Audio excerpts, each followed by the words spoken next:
بسم آبن ولدن منفس قدسن حد أملاخ آمين أمان بأمان فقرات حواتين حتين زابير آب أبونا زابير ولد تسفانا زابير منفس قدس قداسينا سلزغونا نمسكنو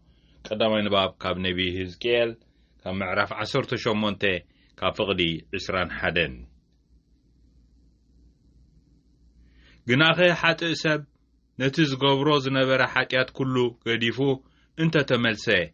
كله حقتاتيكا انت حلوه كنعنان صدقن دما انت غبره نسو ايكموتن ايو برغص بهيوت كنبر ايو كل حقياتو خدغلو ايو صدق سلاز غبرها بهيوت كنبر ايو بموت حتى زحغوس ديو زمسلكم بموت حتى زحغوس ديو مسيلكم አይፋሉን ፍታወይሲ ሓጠ ካብ ክፉ መገዱ ክምለስ እሞ ብህይወት ክነብር እዩ ኣነ ልዑል እግዚአብሔር ተዛሪበ ኣለኹ ግናኸ ጻድቕ ሰብ ሰናይ ምግባር እንተሓደገ ሓጢአት እንተገበረ ከምቲ ሓጠ ሰብ ዝገብሮ ነቲ ዘጸይፍ ነገር ኩሉ እንተገበረ ብህይወት ኣይክነብርን እዩ ካብቲ ዝገብሮ ዝነበረ ጽድቂ ሓንቲ እኳ ኣይክትዝከርን እያ ስለዝኸሓደን ሓጢአት ስለዝገበረን ክመውት እዩ እስኻትኩም ግና እዚ እግዚአብሔር ዝገብሮ ዘሎ ቁኑዕ ኣይኮነን ትብሉ ኣለኹም ግና ከኣቱም ህዝቢ እስራኤል ስምዑ ዘይቁኑዑሲ እቲ ኣነ ዝገብሮ ዘለኹ ዘይኮነስ እቲ ንስኻትኩም ትገብርዎ ዘለኹም እዩ ጻድቕ ሰብ ሰናይ ምግባር ሓዲጉ ሓጢአት ክገብር እንተጀመረ እሞ እንተሞተ ብሰርቲ ዝገበሮ ሓጢአቱ እዩ ዝሞተ ሓጥእ ሰብ ከኣዝ ገብሮ ዝነበረ ሓጢአት ገዲፉ ቅንዕናን ጽድቅን እንተገበረ ብህይወት ክነብር እዩ ሓጢአት ምግባሩ ተረዲኡ ስለዝተነስሐ ብህይወት ክነብር እዩ እምበር ኮቶ ኣይክመውትን እዩ ካብ መዝሙር 130 ረድኤት ንምርካብ ዝቐረበ ጸሎት ኦ እግዚአብሔር ኣብ መዓሙቕ ሓዘን ኮይነ ናባኻ እዊ ኣለኹ ኦ ጎይታይ ድምፀይ ስማዕ ናብ ድምጽ ምህለላይ ኣቕልብ ኦ እግዚአብሔር በደልና እንተ ጸብጸብካስ ኦ ጎይታ ካብ ኩነኔስ መን ክመለቕ ይኽእል ግናኸ ምእንቲ ክንፈርሃካ ንስኻ ሓጢአትና ተሓድገልና እግዚአብሔር ክረዳእኒ ብሃምቀውታ እጽባእ ኣለኹ ብቓሉ እውን ተስፋ እገብር ኣለኹ ሓለፋ እቶም ንወጋሕታ ዝጽበዩ ሓለውቲ እወ ሓለፋ እቶም ወጋሕታ ዝጽበዩ ሓለውቲ ኣነ ንእግዚአብሔር እጽበዮ ኣለኹ ምሕረት ኣብ እግዚአብሔር ብዙሕ ምድሓንካ ኣብኡ እዩ እሞ ኦ እስራኤል ንእግዚአብሔር ተጸበዮ ንእግዚአብሔር ንህዝቢ እስራኤል ካብ ኩሉ ኣበሳኦም ከድሕኖም እዩ ናይ ሎም ወንጌል ካብ ወንጌል ማቴዎስ ካብ ምዕራፍ 5 ካብ ፍቕዲ 20 ጽድቅኹም ካብ መምህራን ሕግን ፈሪሳውያንን እንተዘይበዝሐ ናብ መንግሥተ ሰማያት ኮቶ ኣይተኣትውን ኢኹም ኢለ እነግረኩም ኣለኹ ነቶም ቀዳሞት ዝቐተለ ክፍረዶ እዩ እሞ ኣይትቕተል ከም ዝተባሃሎም ሰሚዕኩም ኣለኹም ኣነ ግና ንሓዉ ዝቁጣዕ ዘበለ ኩሉ ክፍረዶ እዩ ንሓዉ ጨርቃም ዝብሎ ድማ መጋባያ ክፍረዶ ኣተዓሻ ዝብሎ እውን ንገሃነብ እሳት ክፍረዶ እዩ እብለኩም ኣለኹ እምበኣርከስ መባእካ ናብ መሰውኢ እንተኣምጻእካ ሓውኻ ኸኣ ተቐይሙካ ምህላው እንተዘከርካ እቲ መባእካ ኣብኡ ኣብ ቅድሚ መሰውኢ ሕደጎ ኪድ ቅድም ምስ ሓውኻ ተዓረቕ ተሓር ድማ ተመሊስካ መባእካ ተቐርብ ምስ መባእስትኻ ድማ ገና ኣብ መገዲ ከለኻ ቀልጢፍካ ተዓረቕ እንተዘይኮነስ እቲ መባእስትኻ ንፈራዲ እሕሊፉ ከይህበካ ፈራዲ ድማ ናብ ግልያኡ ከይሕልፈካ ናብ ቤት ማእሰርቲ ኸኣ ከይተኣቱ እታ መወዳእታ ሳንቲም ክሳዕ ትፈዲ ካብኣ ከም ዘይትወፅእ ብሓቂ ይብለካ ኣለኹ ኣይትዘሙ ከም ዝተባሃለ ሰሚዕኩም ኣለኹም ኣነ ግና ንጓል ኣንሰይቲ ርእዩ ዝተመነያ ኩሉ ብልቡ ፈጺሙ ኣብኣ ዘመወ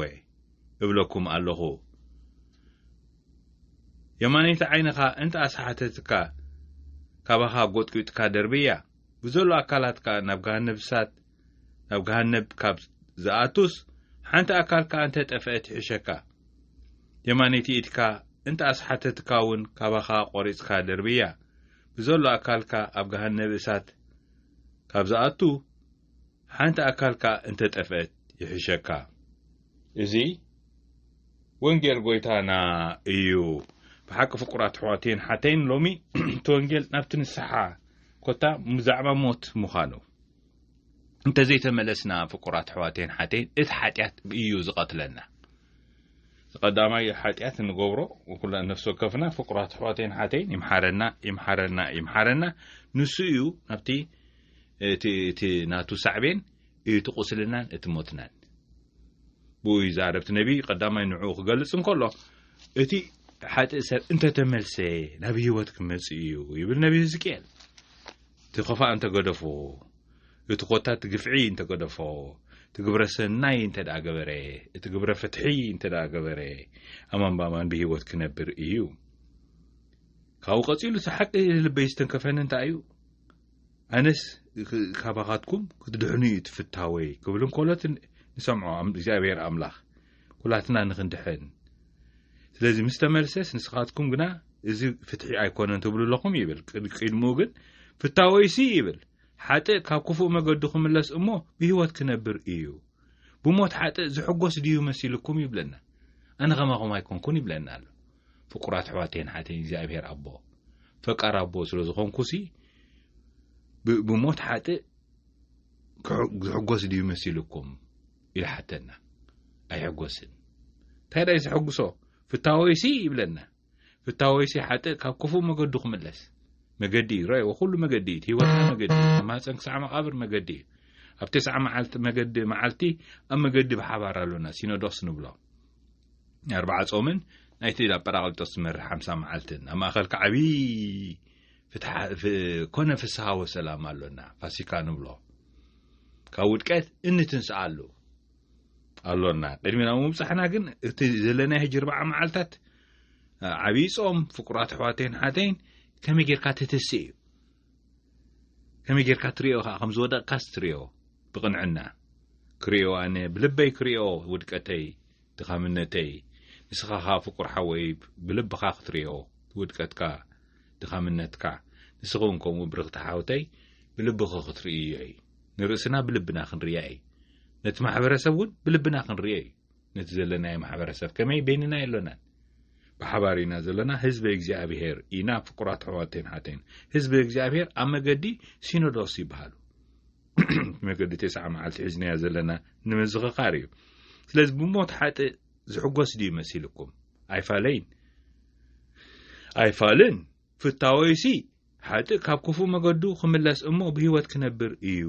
أنا لعل إجابير تزارب الله يبل إتاب صبغ زنبر خدا دخامنا زين وراه كنت أنا صديقي دحيني اللي حسب كذا نسو أنت ودق خايبن جناخت صادق سيف سناي مقبار أنت حدقو قبر فتحين قبر سناي أنت حدقو حاجات أنت قبره كم تحت سب زقبره نتزت أيف كله أنت قبره بهوتك نبرن إيو كابتي زقبره زنبرة صدقي حنتقوا أكيد ذكرن إياه سلزي قحادن حتى سلز جبرن كموت إيو سلز حتياتنا إذا قتلنا زلوا فقرات حواتين حتين كنت مودعتنا يسبق لنا يقولوا أبوتاتنا نديتاتنا بحكي زي كمي مالتي تقعزو معلتاوي بتنقاقي بزومن صولتن سعرن النبرة أب جبر فتحين أب جبر سنين كنبر منتي فقرات حواتين حتين نزي قويتنا خزاربون كله بمرز بله يمانة عينتك أنت أسحتتك قد قادر بيا بزول أكل كان أبغى نفسات قبض أتوس أبها لايزي فقرات حواتين حتى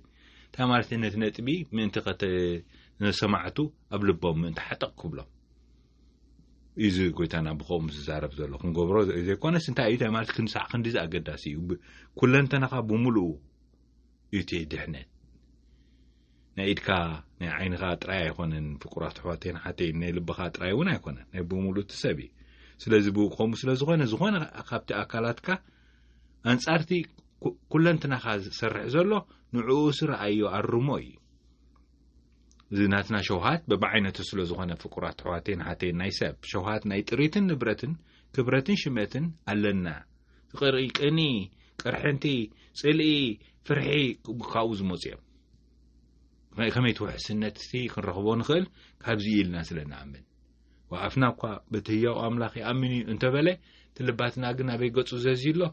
ናብቲ ውሕስነት ክበኒ ኢሉ ዝኣመኖ ውሕስነት ክበኒ ኢሉ ዝኣመኖ ከዓ ትምህርቲ ጥሪት ንብረት ክብረት ሽመት እዚኣቶም ዝኣመሳሰሉ ዝምድናታት ሰብ ካልእ ሰብ ከዓ ከምኡ ከድሕነኒ ንኽእል እዩ ዓፅመ ስጋ ክኸውን ንኽእል ናብዚታት እዩ ዘሎ ስለዚ ትዘዝዩ ዘሎ ልቢ ክቐንዕ ምእንቲ እዩ ስለዚ ንስሓ ቀዳማይ እንታይ ቅንዕና እዩ ቅንዕና እንታይ ማለት ነቲ ኩነትካ ክትርዮ ብልብኻ ብልበይ ብልብኺ ድሓራይ ነቲ ኩነት ማሕበረሰብ እውን ብልብና ክንርዮ እሞ ፍቁራት ኣሕዋቴን ሓተይን ጌጋ ምዃኑ ርኢና ንታሕትን ንድሕሪትን ዝጸንሐ ንቕድሚትን ንላዕልን ምእንቲ ክኸውን ትጉዕዞ ናይ ሰብ ናተይ ናትካ ናትኪ እዩ ትንስሓ ዝፅዋዓና ነዚ ይፅዋዓና እዚ ኸዓ ምስተኻላይ ነጥቢ ዝተንከፈኒ ምስኡ ከተሓሕዞ ከሎ ንርኢ እንታይ እዩ እቲ ዕርቀ ሰላም ዝብል ዘሎ ሓውኻ እንተ ኣቐየመካ እንተተቐየምካ እሞ ከዓ ጸሎት ክትገብር ቅዳሴ ክትሰምዕ ድዩ ንዒ ኮታ ካብቶም ኣብ ጾም ንገብሮም ነገራት ክትገብር እንተ ደኣ መጻእኻ ናብቲ ቤተ መቕደስ መጀመርያ እንታይ ይብሎ መጀመርያ ነቲ መባእካ ኣብ ቅድሚ መሰዊዕ ሕደጎ